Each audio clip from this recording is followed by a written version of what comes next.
بے خودی بے سبب نہیں غالب، کچھ تو ہے جس کی پردہ داری ہے۔ بسم اللہ الرحمن الرحیم۔ السلام علیکم۔ اندراج کے ساتھ میں ہوں ندیم آفتاب۔ دوستو، ایک ایسے وقت میں جب پوری دنیا کرونا وائرس جیسی مہلک مرض کا شکار ہے اور اس کے اثرات سے معاشی اور معاشرتی طور پر نکلنے کی کوشش کر رہی ہے، دنیا بھر میں کرونا وائرس کی ویکسین پر نت نئی سٹڈیز سامنے آ رہی ہیں، لیکن اس بحران کی سچویشن میں بھی پاکستان میں ہمیشہ کی طرح سیاست زیر بحث ہے اور لا حاصل موضوعات پر گفتگو کی جا رہی ہے۔ اب کی بار یہ موضوع 10 سال قبل منظور ہونے والی 18ویں آئینی ترمیم ہے۔ جائزہ لیں تو معلوم ہوتا ہے کہ حکومتی حلقوں سے شروع ہونے والی یہ بحث اب اپوزیشن کے مطابق صوبائی خود مختاری پر حملہ بھی ہے اور ساتھ میں وہ اسے وفاق کے لیے ایک بڑا خطرہ بھی قرار دے رہے ہیں۔ لیکن سوال یہ ہے کہ آخر 18ویں آئینی ترمیم ہے کیا اور حکومت اسے کس انداز میں اپنے مقاصد کے لیے استعمال کرنا چاہتی ہے۔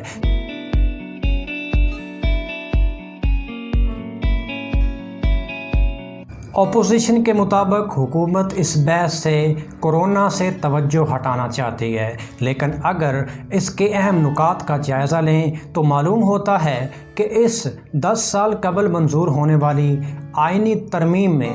پاکستان کے 1973 کے آئین کو 36% مزید تبدیل کیا گیا، جو اس سے پہلے صدر پرویز مشرف کے استعمال میں تھا اور اس سے پہلے جنرل ضیاء الحق کے استعمال میں تھا۔ ان کے تمام اختیارات جو کہ اس وقت صدر کو حاصل تھے، وہ سارے کے سارے وزیر اعظم یا پارلیمنٹ کو منتقل کر دیے گئے۔ اس کے علاوہ صوبہ سرحد کا نیا نام خیبر پختونخوا یا KPK رکھ دیا گیا اور شاید سب سے جو اہم شیء اس میں شامل کی گئی تھی وہ تیسری مرتبہ وزیر اعظم بننے پر پابندی، اس کو ختم کر دیا گیا، کیونکہ اسی کے مطابق نواز شریف صاحب دوبارہ بلکہ ایک مرتبہ پھر سے یعنی تیسری مرتبہ وزیر اعظم بننے کے اہل ہو گئے۔ اب یہ وہ کچھ چیدہ پوائنٹس تھے جس کی وجہ سے 18ویں آئینی ترمیم کو منظور کیا گیا، لیکن اگر جائزہ لیں تو معلوم ہوتا ہے کہ یہ بھی ایک سوچا سمجھا منصوبہ تھا، یعنی اس آئینی ترمیم کا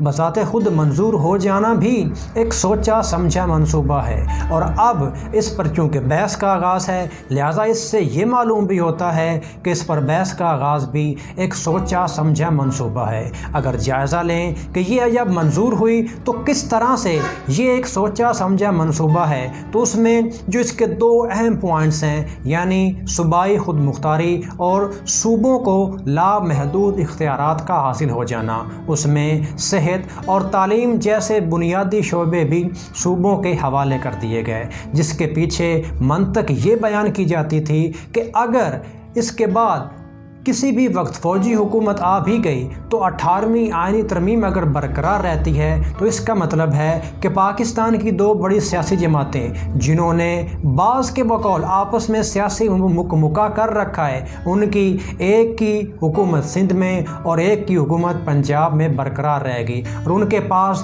لامحدود اختیارات بھی ہوں گے، جس سے ان کے لیے سیاست میں واپسی کرنا شاید آسان ہو۔ تو اس سے یہ پہلو اخذ ہوتا ہے کہ اس کی منظوری بھی بذات خود ایک سوچا سمجھا منصوبہ تھا، اور اس میں غداری کی نئی دفعات اور نئے الفاظ کا شامل ہو جانا اس کا ایک مزید ثبوت ہے کہ یہ شاید واضح طور پر ایک سوچا سمجھا منصوبہ تھا جسے 10 سال قبل پارلیمنٹ سے منظور کروایا گیا تھا۔ اب اگر اس چیز کا جائزہ لیں کہ اس وقت یعنی اس بحران کی سچویشن میں ہی جبکہ پاکستان میں کرونا وائرس کے کیسز اور اس سے ہونے والی اموات میں بھی مسلسل اضافہ ہو رہا ہے، تو اس وقت اس جیسے موضوعات پہ بحث کا آغاز کیوں ہوا ہے؟ تو اس کے لیے ہمیں ایک لارجر پکچر پہ غور کرنا ہوگا اور 1 سال کا جو ممکنہ منصوبہ ہے اس پر غور کرنا ہوگا، کیونکہ آنے والے 1 سال کے اندر بہت سارے ایونٹس ایسے ہو سکتے ہیں جس سے اس بات کا تاثر ملتا ہے کہ شاید اسے سوچی سمجھی اسکیم، سوچے سمجھے منصوبے کے تحت اپوزیشن کے سامنے رکھا گیا ہے کہ اس پر بحث کی جا سکے۔ اس حوالے سے اگر جائزہ لیا جائے تو سب سے پہلے یہ معلوم ہوتا ہے کہ شاید حکومت جان بوجھ کر اپوزیشن کو الجھائے رکھنا چاہتی ہے، جس کی وجہ سے سے جو اصل حکومت کے مسائل یا حکومت کے فیلیئرز ہیں اس سے شاید ان کی توجہ ہٹ جائے۔ اور اس کا سب سے بڑا ثبوت اس آئینی جو آپ کے پاس ترمیم ہے، اس پر بحث کے ساتھ نیب قوانین میں ترمیم کا شوشہ بھی چھوڑ دیا گیا، یعنی اپوزیشن کو ایک ایسی سچویشن میں لا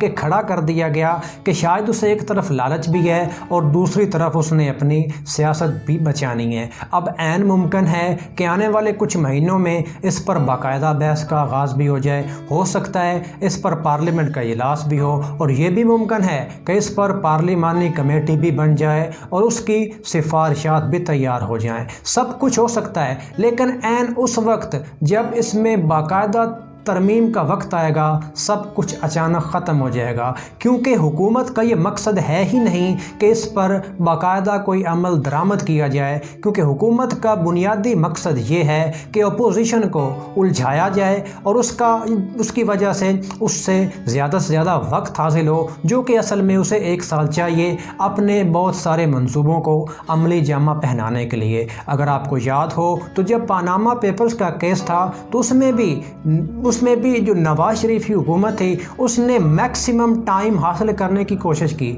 جس میں اکثر اوقات وہ کامیاب بھی رہے، لیکن بالآخر فیصلہ نواز شریف کے خلاف ہی آیا۔ لیکن اب عمران خان کے ذہن میں جو 1 سال کا خاکہ ہے اس کا ہم جائزہ لینے کی کوشش کرتے ہیں کہ آخر کیوں 1 سال ہی عمران خان کی حکومت کے لیے ضروری ہے، جس میں وہ اپوزیشن کو مختلف قسم کی لا حاصل بحثوں میں الجھائے رکھنا چاہتا ہے۔ اب اگر اس 1 سال کے ممکنہ منصوبے کی بات کی جائے تو اس کا آغاز اس وقت ہوتا ہے جب عالمی سطح پر پاکستان کا قرضہ 1 سال کے لیے مؤخر ہو جاتا ہے، یعنی اب پاکستان 1 سال کے لیے بھاری قرضے کی جو قسطیں ہیں وہ واپس نہیں کرے گا، جس کا عام زبان میں مطلب یہ ہے کہ وہ پیسہ جو باہر پاکستان نے قسطوں میں واپس کرنا تھا اب وہ ملک کے اندر ہی استعمال ہوگا، جس سے پاکستان کی معیشت میں بہتری کے امکانات موجود ہیں۔ اور یہی اصل میں عمران خان کی حکومت کی خواہش ہے کہ کسی طرح سے معیشت کو مستحکم کیا جائے، اور اسے ایک اور ہے جس انداز میں ملتا ہے کہ عالمی سطح پر جو تیل کی قیمتیں ہیں وہ شاید تاریخ کی کم ترین سطح پر ہیں، تو یہ حکومت کو ایک بہت بڑا ایڈوانٹیج ہے کہ اس سے عوام کو ایک تو آپ کہیں کہ ریلیف بھی ہو سکتا ہے، اور اس کے ساتھ حکومت اس بات کا دعویٰ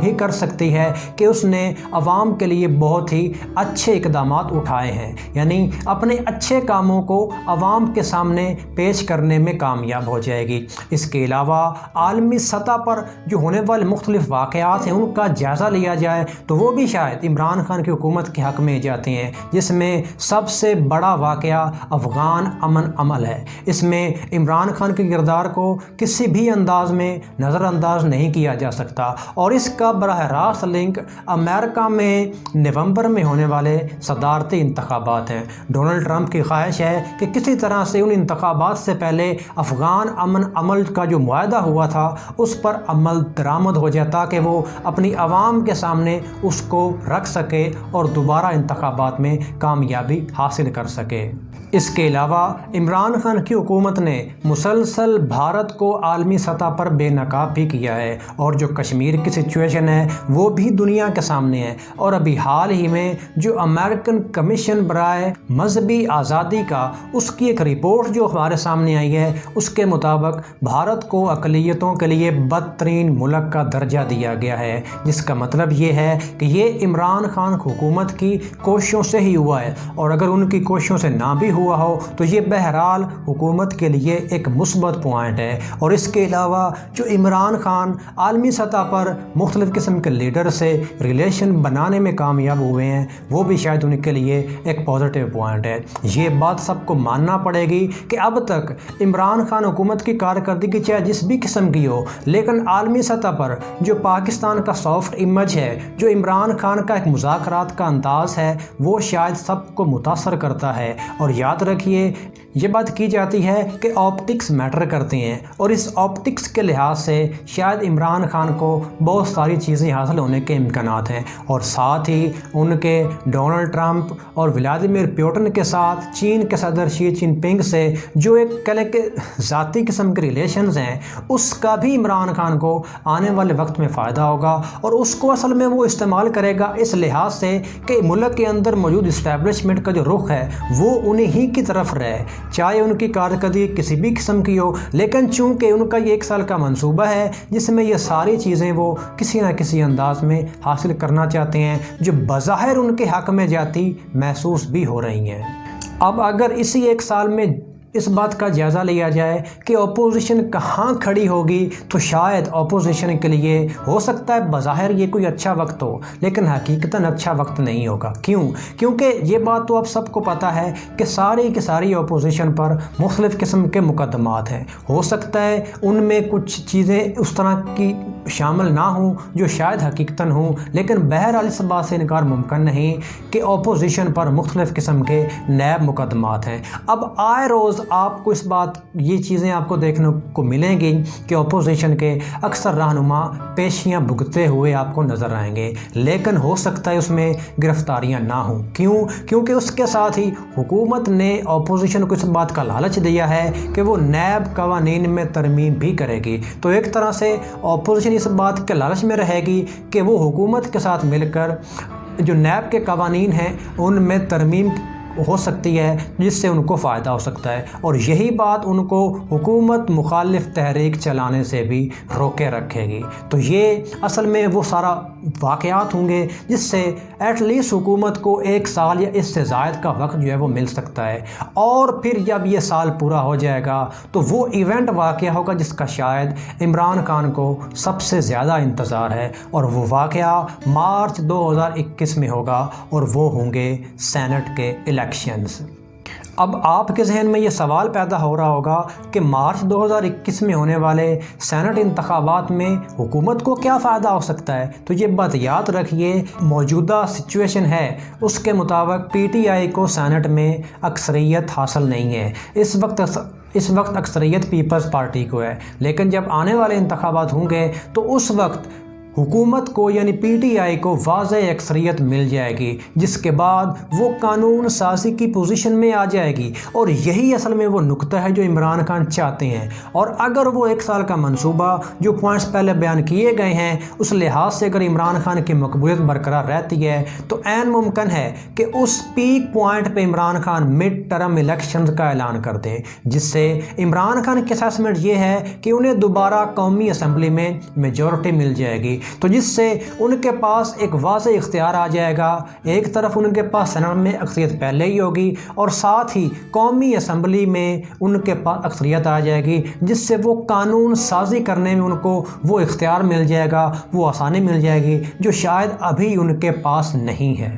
تو یہ وہ چیزیں ہیں جو ممکنہ طور پر عمران خان کے ذہن میں ہو سکتی ہیں، اور یہ 1 سال کا منصوبہ ہے جس میں ان کی خواہش ہے کہ اپوزیشن کو کسی نہ کسی انداز میں لالچ دے کر یا غیر اہم چیزوں میں الجھایا رکھا جائے اور اچھی چیزوں کو عوام کے سامنے پیش کیا جائے، کیونکہ عالمی سطح پر شاید بہت ساری چیزیں پاکستان کے حق میں جا رہی ہیں جس کو عمران خان کیچ کروانے کی کوشش لازمی کرے گا۔ اس سے متعلق اگر کوئی آپ کے ذہن میں سوال ہو تو وہ آپ پوچھ سکتے ہیں۔ آج کے اندراج میں اتنا ہی۔ اپنا رشتہ داروں گرد و نواح کے لوگوں کا سب کا خیال رکھنے کی کوشش کریں۔ آپ سے ملاقات ہوگی نیکسٹ ویڈیو میں۔ اللہ حافظ۔